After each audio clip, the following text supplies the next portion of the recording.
Acabámos de saber que o CDS aceitou excepcionalmente a inclusão nas propostas à Troika da contribuição de sustentabilidade.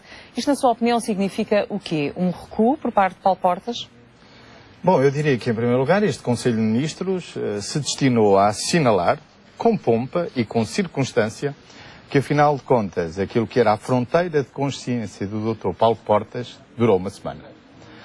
Eu procuro colocar-me na pele daqueles que ouviram o Dr. Paulo Portas há uma semana atrás, sim, no domingo. A forma como ele se exprimiu, o que disse, a cara que pôs, as expressões que usou, devem ter causado, certamente, hoje, nessas mesmas pessoas, uma sensação que foram atraiçoadas. Não há outra palavra para definir o que aconteceu. Mesmo com o caráter excepcional? Ao aceitar? Vamos lá ver. Nada é, neste caso, excepcional, porque o Dr. Paulo Portas sabia exatamente o que se estava a passar, sabia que tinha uma 7ª avaliação para fechar, sabia todas as circunstâncias. Nenhuma circunstância mudou da semana passada para esta semana. A não ser não ter sido encontrada uma medida alternativa. Bom, mas nessa altura o Dr. Paulo Portas devia ter pensado 2 vezes antes de dizer publicamente a todos os portugueses e a muitos reformados que esta era a fronteira que ele nunca ultrapassaria. Porque essa oportunidade que um político tem de dizer esta é a minha linha vermelha, isto tem a ver com a minha consciência, só se diz uma vez. E tira-se consequências. Lamento muito, mas a credibilidade do Dr. Paulo Portas ficou arrasada, se isso se confirmar, porque eu ainda não vi isso, porque sim, o Governo agora é fonte decidiu... governamental. Pois é falar através de fontes anónimas, mas sem comunicar diretamente aquilo mas que o que decidiu. É certo é que a 7ª avaliação está fechada e naquelas 5 linhas no fim do Conselho de Ministros, que durou 3 horas, sensivelmente, o que foi dito é que só assim foram criadas condições para o fecho da 7ª avaliação. Quer dizer, Governo, esta era uma das condições. O Governo parece que quer resolver o problema de comunicação que tanta gente dizia que o Governo tinha, não comunicando. Faz um Conselho de Ministros e nada diz. Diz apenas fechamos a 7ª avaliação. E nada mais. E depois vão para casa. Não, foram para a Comissão Permanente do PSD. Bom, enfim, foram para a Comissão Permanente. Pelo menos Pedro Passos Mas dessa reunião também saiu um comunicado lacónico. A verdade é que o Governo tem que explicar aos portugueses o que é que decidiu. Porque este clima de incerteza, este clima em que não se sabe o que é que o Governo exatamente decidiu, não é próprio de um governo democrático, que deve explicações aos seus cidadãos. Apesar, naquela nota que saiu no fim do Conselho de Ministros, o que ficou referido é que Vítor Gaspar, o Ministro das Finanças, daria conta nas reuniões em Bruxelas, do Ecofin e do Eurogrupo, das condições que foram criadas para o fecho desta 7ª avaliação. Mas a principal responsabilidade de um governo é com os seus cidadãos. É aos cidadãos portugueses que o Governo tem que comunicar aquilo que decidiu. E não lá fora. A primeira obrigação de um Governo é essa.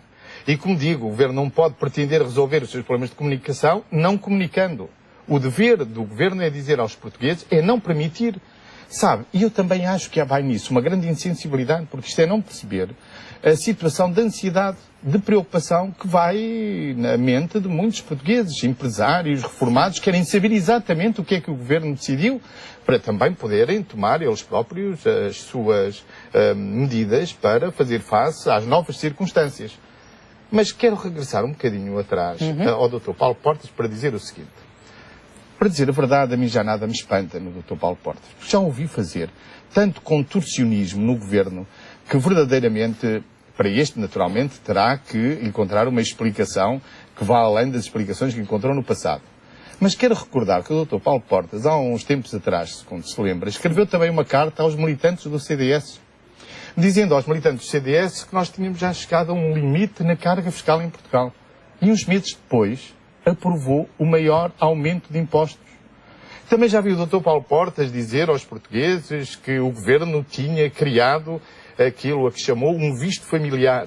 Isto é, todas as medidas aprovadas em Conselho de Ministros seriam vistos por um ângulo prejudica ou não prejudica as famílias. E a verdade é que as medidas contra os reformados, contra os desempregados, contra toda a gente, pelos vistos, tudo passou e não tem nenhum impacto nas famílias. O que eu acho é que o Dr. Paulo Portas já deitou para o lixo tudo aquilo que eram as suas bandeiras. Ou não tem alternativa? Bom, há sempre uma alternativa. Há sempre uma alternativa. Quando estava em causa a sétima avaliação da Troika, neste caso concreto. Mas compreende que alguma coisa tenha mudado nesta última semana para que o Dr. Paulo Portas se tenha dirigido aos portugueses, se tenha dirigido a tanta gente dizendo: esta é a linha que eu nunca ultrapassarei, e que uma semana depois venha dizer que, afinal de contas, essa linha vermelha podemos pô-la um bocadinho mais ao lado. Houve liderança então, por parte de Pedro Passos Coelho? Pedro Passos Coelho mostrou liderança aqui, olha, o que eu lhe digo é o seguinte, é que eu não vejo vantagem nenhuma para o Governo nesta humilhação do seu Ministro dos Negócios Estrangeiros. Porque isto, afinal de contas, deste Conselho de Ministros, o que podemos retirar é o seguinte, é que não havia uma parte boa e uma parte má da coligação.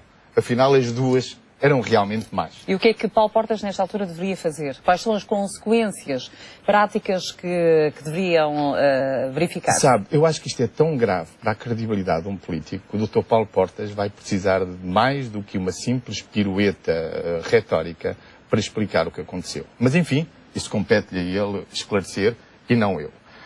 O que digo é o seguinte, as pessoas que o ouviram e que acreditaram no que ele disse, neste momento, devem sentir-se traiçoadas. E como é que fica a coligação no meio disto tudo? Bom, eu acho também que o que é que nós podemos retirar deste Conselho de Ministros? É a ideia seguinte. Nós temos já um governo que está completamente assustado. Um governo que já não é capaz de comunicar aos portugueses aquilo que decidiu. Um governo que se sente acossado, isolado socialmente. E por isso, em tudo o que decide, o que tenta é sempre esconder, tenta disfarçar, tenta camuflar, tenta criar uma nebulosa para que não se perceba exatamente o que decidiu. Isto é próprio de um governo assustado com as suas próprias decisões. Depois temos também um governo que verdadeiramente entrou num certo desvario. Porque o governo já não tem nem comando, nem orientação, nem rumo, mas também já não tem juízo. Porque perdeu aquilo que é uma das características mais importantes na governação, a prudência. Porque as medidas que o governo aprovou, eu já aqui disse que considero que esse pacote de austeridade é trágico para a nossa economia, mas as medidas em si são de tal forma que ultrapassam aquilo que é a fronteira da prudência que qualquer político deve ter. E estou convencido, aliás, que essas medidas acabarão por não ir para a frente, porque elas violam claramente quer a lei, quer a Constituição. Aliás, o próprio Partido Socialista já avisou e outros partidos, que iria requerer a constitucionalidade destas mesmas medidas. Se as medidas são aquelas que foram anunciadas, não tenho a mínima dúvida que não apenas os deputados, mas também o Sr. Presidente da República não deixará de consultar o Tribunal Constitucional. Mas o Governo está não apenas assustado, está não apenas em desvario, mas está também absolutamente dividido.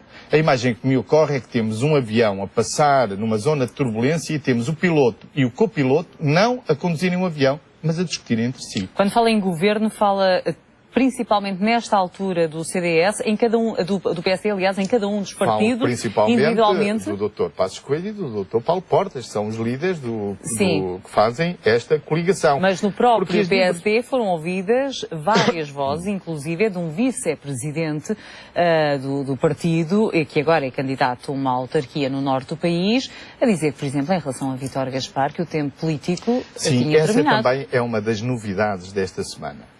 É que o PSD entrou também em turbulência. Porque o PSD sente que vem aí um tremor de terra eleitoral. O PSD sente que está a caminho de ter um resultado catastrófico nas próximas eleições autárquicas. E, para ser honesto, eu também não gosto daqueles oportunistas que, no primeiro momento de dificuldades, o que pensam é em sair desse barco para não serem atingidos por aquilo que, afinal de contas, apoiaram nestes últimos 2 anos. Portanto, isso vai ser recorrente. Mas essa turbulência dentro do PSD, a campanha, eu acho que isto vai agravar-se. Porque veja a grande maioria de dirigentes históricos do PSD que se têm pronunciado de forma muito violenta contra o governo. Sim. E agora assistimos também a pessoas que têm responsabilidades na condução da ação política pretenderem pôr-se um bocadinho ao lado por forma a não serem atingidos pelo cataclismo eleitoral que se avizinha dentro do PSD. Mas agora, dentro da coligação.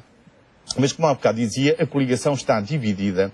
E está dividida não apenas nesta questão das pensões.